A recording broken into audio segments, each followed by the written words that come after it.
Hi friends, welcome back to our channel. అందరూ ఎలా ఉన్నారు? బాగున్నారా? ఈ బ్లౌజ్ కటింగ్ స్టిచ్చింగ్ ఆల్రెడీ మనం చూసేసాం కదా. సో ఈ రోజు మన వీడియోలో వచ్చేసి ఎల్బో స్లీవ్స్ బిగినర్స్కి అర్థమయ్యేలాగా మనం ఆల్రెడీ కటింగ్ చేసి పెట్టుకున్న బ్లౌజ్ పీస్కి కానీ బాడీ పార్ట్కి కానీ ఎక్కువ తక్కువ కాకుండా కరెక్ట్గా సరిపోయేలాగా ఎలా కటింగ్ చేసుకోవాలో, అలాగే సైడ్కి అతుకులు పడినప్పుడు మనం ఎటు సైడ్ కూడా ఖర్చులు అనేవి కనిపించకుండా నీట్గా ఎలా స్టిచ్చింగ్ చేసుకోవాలో కూడా చూద్దాము. ఈ స్లీవ్స్ నేను బ్లౌజ్ పీస్ కోసం స్టిచ్ చేస్తున్నాను. ముందుగా మనం లైనింగ్ కటింగ్ చేసుకోవాలి. సో ఇక్కడ చూడండి, ఇవి రెండు కోరంచులు అంటారు. వీటిని ఇలా ఒక దగ్గరికి వచ్చేలాగా ఒకసారి ఫోల్డింగ్ చేసుకోవాలి. చూడండి, ఇప్పుడు ఇవి రెండు పొరల మీద ఉన్నాయి కదా. సో ఇప్పుడు వీటిని ఇంకొక ఫోల్డ్ వేసుకోవాలి. అంటే మనకి 4 లేయర్స్ అయ్యేలాగా ఇలా ఫోల్డింగ్ చేసుకోవాలి. చూడండి, ఇప్పుడు మనకి మొత్తంగా 4 లేయర్స్ అవుతాయి. సో 2 స్లీవ్స్ కూడా ఒకేసారి కటింగ్ అయిపోతాయి. ఇప్పుడు ఈ ఫోల్డింగ్ అనేది మనకి కరెక్ట్గా సరిపోతుందా లేదా అని తెలుసుకోవడం కోసం మనం ఆల్రెడీ కటింగ్ చేసి పెట్టుకున్న బ్యాక్ పార్ట్, అంటే బాడీ పార్ట్లో బ్యాక్ పార్ట్ ఉంటుంది కదా. సో దాన్ని తీసుకొని ఈ ఆర్మ్ హోల్ ఉంది కదా, ఈ మనం కటింగ్ చేసుకున్న ఆర్మ్ హోల్ని ఇక్కడ నేను చూపిస్తున్నట్టుగా పైన షోల్డర్ దగ్గర టేపుని పెట్టేసుకొని ఇలా టేపుని తిప్పుకుంటూ ఈ ఆర్మ్ హోల్ వెంటనే ఇదంతా ఒకసారి కొలుచుకోండి. ఇలా కొలుచుకుంటే మనకి ఎంత అయితే వస్తుందో దాంట్లోంచి ఒక 1 ఇంచ్ అనేది మనం తీసేయాలి. ఇక్కడ చూడండి, మనకి 10.75 వస్తుంది. అంటే పావు తక్కువ 11 ఇంచులు అనమాట. సో దీంట్లోంచి మనము 1 ఇంచ్ తీసేసామనుకోండి, మనకి 9.75 అనేది అవుతుంది. అంటే పావు తక్కువ 10 ఇంచులు అనమాట. మీకు ఎంతైనా రానివ్వండి, ఎంతైతే వస్తుందో దాంట్లోంచి ఒక 1 ఇంచ్ తీసేసి ఇక్కడ ఇలా నోట్ చేసుకోండి. ఇప్పుడు ఈ బ్యాక్ పార్ట్ని పక్కన పెట్టేసుకొని మనం నోట్ చేసి పెట్టుకున్న 9.75 అనేది ఇక్కడ ఈ ఫోల్డింగ్ నుంచి ఇక్కడ వరకు ఉండాలన్నమాట. అలా ఉంటే మనం స్లీవ్ కటింగ్ చేసిన తర్వాత మనకి పర్ఫెక్ట్గా సరిపోతుంది. కానీ ఇక్కడ మనకి చూడండి తక్కువ పడుతుంది కదా. ఇప్పుడు మనం ఇలాగే మార్కింగ్ అనేది చేసేసుకొని కటింగ్ చేసుకుంటే ఆ తక్కువ పడిన పీసెస్ అనేవి మనం 4 లేయర్స్ జాయిన్ చేయాల్సి ఉంటుంది. అలా కాకుండా ఈ పైన 2 లేయర్స్ని మాత్రమే మన వైపుకి జరుపుకోండి. అంటే ఫోల్డింగ్ వైపుకి కొంచెం వెనక్కి జరుపుకొని ఒకసారి చెక్ చేసుకోండి 9.75 ఉందా లేదా అనేది. ఇప్పుడు ఇక్కడ చూడండి, కింద 2 లేయర్స్ వచ్చేసి మనకి 9.75 కరెక్ట్గా ఉంటాయి. ఈ పైన మనం ముందుకి జరుపుకున్నాం కాబట్టి ఈ 2 పీసెస్ అనేవి మాత్రమే మనం తక్కువ పడతాయి. సో వీటిని మాత్రమే మనం జాయిన్ చేసుకుంటే సరిపోతుంది. మొత్తానికైతే ఇక్కడ మనకి 9.75 అనేది ఉండాలి. చూడండి, ఇక్కడ ఉంది కదా. సో మనకి కరెక్ట్గా ఉంది. ఇప్పుడు ఇలాగే టేపుని పెట్టేసుకొని అవతలి వైపు, అంటే ఈ ఓపెన్స్ ఉన్నాయి కదా, సో ఓపెన్స్ వైపు నుంచి మనం బాడీ పార్ట్లో ఎంతైతే ఖర్చులు, అంటే సైడ్కి మనం ఖర్చులు అనేవి ఇస్తాం కదా. సో సైడ్ ఖర్చు ఎంతైతే ఇచ్చామో అంతకి ఇక్కడ మార్కింగ్ చేసుకోండి. నేను 2.5 అనేది ఇచ్చాను. సో ఇక్కడ 2.5కి ఇలా మార్కింగ్ చేసుకోండి. గుర్తుంచుకోండి, అవతలి వైపు నుంచి, అంటే ఓపెన్స్ వైపు నుంచి చేసుకోవాలి. ఇదంతా మనకి వెడల్పు గురించి అయిపోయింది కదా. ఇప్పుడు లెంత్ కోసం మీకెంత లెంత్ అనేది రెడీ అవ్వాలి అనుకుంటున్నారో దానికి ఒక 1 ఇంచ్ కలుపుకొని ఇలాగా మార్కింగ్ అనేది చేసుకోండి. ఈ 1 ఇంచ్లోన పైన 1/2 ఇంచ్ ఖర్చులోకి పోతుంది, కింద 1/2 ఇంచ్ అనేది ఖర్చులోకి పోతుంది. మనకి కరెక్ట్గా మనకి ఎంత కావాలో అంత మిగులుతుంది. సో ఇక్కడ మనకి 10 రెడీ అవ్వాలి అంటే నేను 11కి మార్కింగ్ చేసుకొని ఆ 11 మార్కింగ్ దగ్గర ఒక లైన్ గీసుకున్నాను. ఇప్పుడు ఆ లైన్ నుంచి చూడండి, ఇలా టేపుని పెట్టేసుకొని మనం ఇందాక ఖర్చు కోసం ఒక మార్కింగ్ చేసుకున్నాం కదా, అక్కడికి హ్యాండ్ డౌన్ కోసం నేను 3 ఇంచెస్కి మార్కింగ్ చేసుకుంటున్నాను. సో ఈ మార్కింగ్ దగ్గర కూడా ఇలాగా అడ్డంగా స్ట్రైట్గా ఒక లైన్ గీసుకోండి. అన్ని బ్లౌజెస్కి 3 ఇంచెస్ అనే కాకుండా మనం కుట్టే బ్లౌజ్ సైజుని బట్టి, మనం తీసుకునే స్లీవ్ లెంత్ని బట్టి ఇవి చేంజ్ అవుతూ ఉంటుంది. సో దాన్ని బట్టి మనం మార్కింగ్ చేసుకోవాలి. ఇప్పుడు స్లీవ్ షేప్ కోసం ఇక్కడ ఫోల్డింగ్ ఉంది కదా, ఇక్కడ నుంచి ఒక 1 ఇంచ్కి మార్కింగ్ చేసుకోండి. చూడండి ఇలాగా. ఇప్పుడు ఇక్కడ ఖర్చు దగ్గర ఒక మార్కింగ్ చేసుకున్నాం కదా, అక్కడ నుంచి ఒక 1/2 ఇంచ్కి లోపలికి ఇంకొక మార్కింగ్ చేసుకోండి. ఇప్పుడు ఈ ఫిట్టింగ్ మార్కింగ్, అంటే ఈ ఖర్చు కోసం చేసుకున్న మార్కింగ్ దగ్గర నుంచి ఈ స్టార్టింగ్ ఫోల్డింగ్ వరకు ఇలాగ వంకరగా టేపుని పెట్టేసుకోండి. నెక్స్ట్ ఈ టేప్ని ఇలా నేను చూపిస్తున్నట్టుగా ఫోల్డ్ చేసుకున్నట్టయితే మనకి మిడిల్ పాయింట్, అంటే సగం అనేది వస్తుంది. సో ఎక్కడికైతే మనకి మిడిల్ పాయింట్ అనేది వస్తుందో అక్కడ ఇలా క్రాస్గా చిన్న మార్కింగ్ చేసుకోండి. సో ఇలా మార్కింగ్ అనేది చేసుకోవడం వల్ల మనకి షేప్ అనేది కరెక్ట్గా వస్తుంది. అండ్ ఇంకొకటి ఏంటంటే ఫ్రంట్ పార్ట్‌కి లోతు తీస్తాం కదా! దానికి కూడా చాలా ఈజీగా ఉంటది. ఇప్పుడు మనం ఫస్ట్ చేసుకున్న మార్కింగ్ నుంచి ఈ మిడిల్ మార్కింగ్ వరకి పైనుండి రావాలి.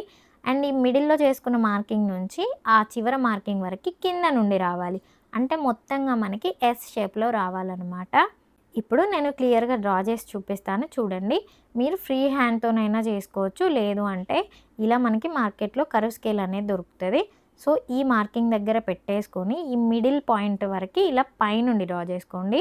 ఆ తర్వాత కర్వ్ స్కేల్‌ని ఇలా తిప్పుకొని అదే మిడిల్ పాయింట్ నుంచి మనం ఖర్చు లోపలకు ఒక హాఫ్ ఇంచ్ మార్కింగ్ చేసుకున్నాం కదా! ఆ మార్కింగ్ వరకు ఇలా లోపల నుంచి మార్కింగ్ చేసుకోండి.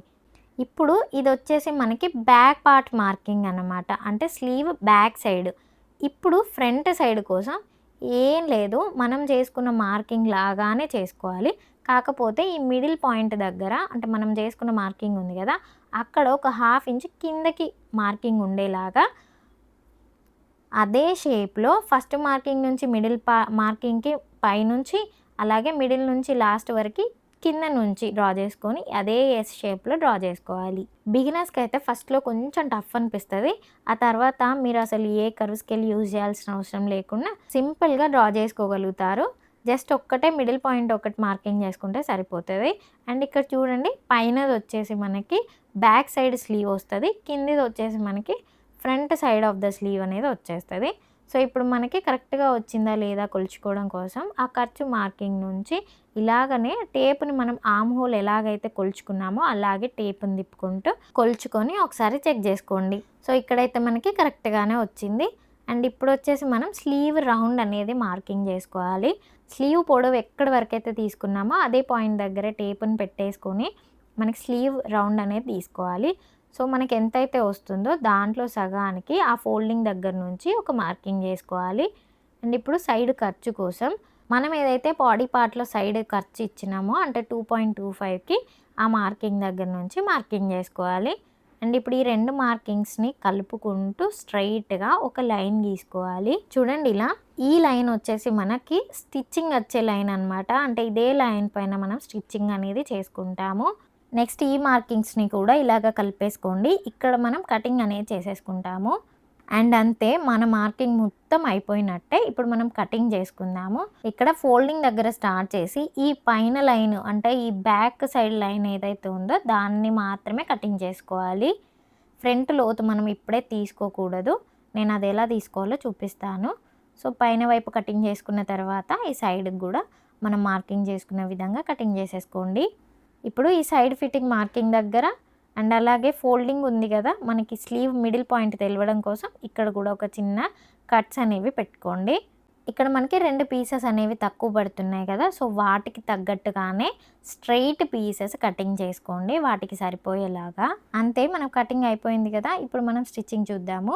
ముందుగా మనం ఈ తక్కువ పడ్డ పీసెస్ అనేవి మనం జాయిన్ చేసుకోవాలి. చూడండి వీటికి సరిపడా అంటే మనకి ఖర్చుకు ఒక హాఫ్ ఇంచ్ ఎక్స్ట్రాగా కావాలి కాబట్టి మనకెంత వెడల్పు కావాలో ఒక హాఫ్ ఇంచ్ ఎక్స్ట్రాగా తీసుకోండి.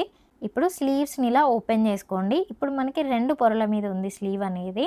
ఇప్పుడు మనం తీసుకున్న ఈ 2 పీసెస్ అనేవి ఒక పీస్‌కేమో పైనుంచి, ఇంకొక పీస్‌కేమో కింద వైపు నుంచి జాయిన్ చేసుకోవాలి. ఇలా మనం స్టిచ్చింగ్ చేసుకుంటే ఆ ఖర్చు అనేది ఒకే వైపున వస్తుందన్నమాట. బిగినర్స్‌కి కుట్టి విప్పే పని లేకుండా చాలా ఈజీగా ఉంటుంది ఈ మెథడ్ అనేది. సో, ఇప్పుడు కింద స్లీవ్‌ని మాత్రం కొంచెం పక్కనకి జరిపేసుకొని ఈ పైన స్లీవ్‌కి ముందుగా ఒక హాఫ్ ఇంచ్ ఖర్చు మెయింటైన్ చేసుకుంటూ ఇలా స్ట్రెయిట్‌గా ఆ పీస్‌ని జాయిన్ చేసేసుకోండి. ఇప్పుడు దాన్ని రైట్ సైడ్ వైపుకి తిప్పుకొని దానిపైన టాప్ స్టిచ్ వేసుకోండి. ఒక పీస్ మనకి జాయింట్ అయిపోయినట్టే. సేమ్ ప్రాసెస్‌లో కింద వైపు దానికి కూడా స్టిచ్చింగ్ చేసుకోండి. ఆ తర్వాత స్లీవ్స్‌ని ఫోల్డింగ్ చేసుకోండి. మళ్ళీ మనం ఫస్ట్ ఎలాగైతే 4 పొరలు మడత పెట్టుకున్నామో అలాగే ఫోల్డింగ్ చేసుకొని ఇప్పుడు కరెక్ట్‌గా కటింగ్ చేసుకున్నది ఉంది గదా! అంటే జాయిన్ చేసినవి కాకుండా సో, దాన్ని బట్టి మనం ఇప్పుడు జాయిన్ చేసుకున్న ఆ ఎక్స్ట్రా పీసెస్ ఏమైనా ఉంటే వాటిని కటింగ్ చేసుకోండి. సో, మనకిలా రెడీ అవుతాయి చూడండి. ఇప్పుడు వీటిని మళ్ళీ ఇలా ఓపెన్ చేసుకోండి. అంటే 2 పొరల మీద అంటే ఒక స్లీవ్ పైన ఒక స్లీవ్ అనేది ఉండాలి. స్టార్టింగ్ నుంచి కూడా ఈ ఫోల్డింగ్ అనేది మనం అస్సలు డిస్టర్బ్ చేయకపోతే మనకసలు ఎటువంటి కన్‌ఫ్యూజన్ అనేది లేకుండా కరెక్ట్‌గా ఉంటుంది. సో, ఇప్పుడు చూడండి మనం ఈ ఫ్రంట్ లోతు కోసం మార్కింగ్ చేసుకున్నాం కదా! ఆ మార్కింగ్ దగ్గర కటింగ్ చేసుకోండి. సో ఇప్పుడు వీటి ఖర్చులు అనేవి లోపలికి వెళ్ళిపోతాయి. అలాగే మనకి ఫ్రంట్ లోతులు కూడా ఒకే వైపు వస్తాయి చూడండి కరెక్ట్‌గా. నెక్స్ట్ వచ్చేసి మనం వీటికి మెయిన్ ఫ్యాబ్రిక్ అనేది అటాచ్ చేసుకోవాలి. సో దానికోసం ముందుగానే నేను స్లీవ్ చుట్టూరా కూడా కొంచెం ఎక్స్ట్రాగా ఉండేలాగా 2 పీసెస్ కటింగ్ చేసుకున్నాను. సో ఇప్పుడు వీటిని ముందుగా మనం ఎదురెదురుగా అంటే ఒకదానికి ఒకటి ఆపోజిట్లో ఉండేలాగా పెట్టేసుకోవాలి. అండ్ అలాగే రైట్ సైడ్ పై వైపునకు ఉండేలాగా పెట్టేసుకొని వాటిపైన ఈ లైనింగ్స్‌ని ప్లేస్ చేయాలి. చేసేటప్పుడు ఇక్కడ ఈ ఖర్చు అనేది ఉంది కదా! సో చూడండి ఈ ఖర్చు అంటే మనం జాయిన్ చేసుకున్న ఆ ఖర్చు అనేది పై వైపున కనిపించేలాగా పెట్టేసుకోవాలి. సో దట్ మనం వీటిని రివర్స్ చేసుకున్నప్పుడు అంటే లోపల వైపుకి తిప్పుకున్నప్పుడు ఆ ఖర్చు మొత్తం కూడా లోపలికెళ్ళిపోతుంది. అండ్ ఇక్కడ ఇంకొక పాయింట్ ఏంటంటే చూడండి ఫ్రంట్ లోతులు కూడా ఎదురెదురుగా ఉన్నాయా లేదా కన్ఫర్మ్ చేసుకోండి. అప్పుడే మనకి స్టిచ్చింగ్ చేసిన తర్వాత రివర్స్ అవ్వకుండా ఉంటాయి. సో అలా పెట్టేసుకొని ఒక స్లీవ్‌ని ఫోల్డ్ చేసుకొని పక్కన పెట్టేసుకోండి. లేదా పిన్ అయినా పెట్టుకోండి. మళ్ళీ మనకి స్టిచ్చింగ్ చేసేటప్పుడు కన్‌ఫ్యూజన్ లేకుండా ఉండడం కోసం. ఇప్పుడైతే మనం ఒక స్లీవ్‌ని రెడీ చేసుకుందాము. సో దానికోసం ఈ కింద మనకి 2 అంటే మెయిన్ ఫ్యాబ్రిక్, లైనింగ్ రెండిటిని కూడా ఇలా మ్యాచ్ అయ్యేలాగా పెట్టాలి. ఇప్పుడు స్ట్రెయిట్‌గా స్టిచ్ చేసుకుంటూ రావాలి. ఇక్కడ స్లీవ్‌కి మనకి పట్టు బార్డర్ అనేది వచ్చింది కదా! సో ఆ పట్టు బార్డర్ కింద కొంచెం ప్లెయిన్‌గా వచ్చింది చూడండి ఈ కోరంచ్ అనేది. ఇది నాకు కొంచెం కనిపించేలాగా అంటే పైపింగ్ లాగా ఉండేలాగా రావాలి అనుకుంటున్నా కాబట్టి ఒక పాదం ఇంచు గ్యాప్ ఉంచి చూడండి ఇది కనబడేలాగా పక్కనకి స్టిచ్ చేసుకుంటున్నాను. ఒకవేళ మీకు ఇలా వద్దు బార్డరే కట్ టు కట్ కావాలి అనుకుంటే మనం బార్డర్ పక్కనే అంటే ఈ బార్డర్ డిజైన్ ఉంది కదా! సో దీని వెంటనే పక్కనే స్టిచ్ చేసుకుంటూ రావాలి. చూడండి నేను ఎంత గ్యాప్ ఉంచానో మీకు కనిపిస్తుంది కదా! జస్ట్ పాదం ఇంచు గ్యాప్ మాత్రమే ఉంచాను. సో ఇలా అటాచ్ చేసుకున్న తర్వాత ఇప్పుడు ఈ మెయిన్ ఫ్యాబ్రిక్ మొత్తాన్ని కూడా ఈ ఖర్చు ఎటువైపు అయితే ఉందో ఆ ఖర్చు సైడ్ ఇలా ఓపెన్ చేసుకొని ఇప్పుడు ఈ బార్డర్ డిజైన్ ఏదైతే ఉందో చూడండి ఇక్కడ రావాలన్నమాట స్టిచ్ అనేది. మొత్తం చివరికి స్టిచ్ చేసుకోకూడదు. చూడండి ఈ ఖర్చు మొత్తం కూడా మెయిన్ ఫ్యాబ్రిక్ వైపుకు ఉంచేసుకొని ఆ బార్డర్ డిజైన్ పక్కన స్టిచ్ చేసుకుంటూ రావాలి. అప్పుడు మనకి పైపింగ్ వేయకపోయినా సరే పైపింగ్ లుక్ అనేది వస్తుంది. అంటే మనం విడిగా పైపింగ్ వేయాల్సిన అవసరం లేకుండా ఇదే డిజైన్తో మనకి పైపింగ్ డిజైన్ అనేది వస్తుంది. సో ఇప్పుడు మళ్ళీ ఇలా మొత్తానికి కూడా ఆ లైనింగ్ని వెనక వైపునకి ఫోల్డ్ చేసుకొని సేమ్ స్టిచ్ పైన ఇంకొక స్టిచ్ వేసేసుకోండి. ఇది వచ్చేసి మనకి టాప్ స్టిచ్ లాగా వర్క్ అవుతుంది. సో ఇది కూడా అంతే చివరికి వేసుకోవద్దు. ఇక్కడ చూడండి మెయిన్ ఫ్యాబ్రిక్కి కూడా 2 సైడ్లా కూడా తక్కువ పడింది ఫ్యాబ్రిక్ అనేది. ఇక్కడ మీకు బార్డర్లో క్లాత్ అనేది మిగిలితే బార్డరే అటాచ్ చేసుకోండి. అందుకే ఇక్కడ నేను మెయిన్ ఫ్యాబ్రిక్కి 2 వైపులా కూడా అతుకులు వచ్చేలాగా కటింగ్ చేసుకున్నాను. అంటే మనకి లైనింగ్‌కి ఒకే వైపు అతికేసుకున్నాం కదా! ఇక్కడ నేను 2 వైపులా అతుకొచ్చేలాగా కటింగ్ చేసుకున్నాను. ఎందుకంటే మనకి 2 వైపులా బార్డర్ లేదు. అంటే మనకి బార్డర్ ఎక్స్ట్రా పీస్ అనేది జాయిన్ చేసుకోవడం కోసం లేదు కాబట్టి ఇలా చేసుకుంటే ఏంటంటే మనం స్టిచ్చింగ్ చేసిన తర్వాత కూడా ఆ బ్లౌజ్ డిజైన్ అతికేస్తాం కాబట్టి 2 డిఫరెంట్‌గా ఉంటాయి కాబట్టి మనకి అవి ఖర్చుల్లోకి వెళ్ళిపోతాయి. సో మనం ఒకే సైడ్ అతికినట్టయితే మనకి కనిపిస్తుందన్నమాట చేతి కింద వైపున. సో అది మనకు కొంచెం ఆడ్‌గా కనిపిస్తది. ముందైతే లైనింగ్‌ని మెయిన్ ఫ్యాబ్రిక్‌ని చుట్టూరా అటాచ్ చేసుకొని ఎక్స్ట్రాగా ఏమైనా ఉంటే కటింగ్ చేసేసుకోండి. దీనికి సరిపడా పీస్ తీసుకొని రైట్ సైడ్ ఎదురెదురుగా అంటే ఒకదానిపైన ఒకటి ఉండేలాగా పెట్టేసుకొని ఒకసారి 1/2 ఇంచ్ ఆర్ పావు ఇంచుతోని స్టిచ్ చేసుకున్న తర్వాత దాన్ని మొత్తాన్ని ఖర్చు వైపుకి తిప్పేసుకొని ఆ తర్వాత చుట్టూరా కూడా అటాచ్ చేసుకోండి ఇలాగా. ఇప్పుడు ఈ ఎక్స్ట్రా ఉన్న మెయిన్ ఫ్యాబ్రిక్‌ని కటింగ్ చేసేసుకోండి. చూడండి రెండో వైపు కూడా ఇలాగే మనం మెయిన్ పీస్ అనేది అతికించుకోవాలి. సేమ్ రెండో వైపుకి కూడా అంతే. దానికి సరిపడా పీస్ తీసుకోండి. రైట్ సైడ్ ఎదురెదురుగా ఉండేలాగా పెట్టేసుకొని ఒక 1/2 ఇంచ్ ఖర్చుతో ఇలా అటాచ్ చేసుకొని ఆ తర్వాత ఈ పీస్ మొత్తాన్ని ఇలా బయట వైపుకి తిప్పేసుకొని దానిపైన ఒక టాప్ స్టిచ్ వేసుకోండి.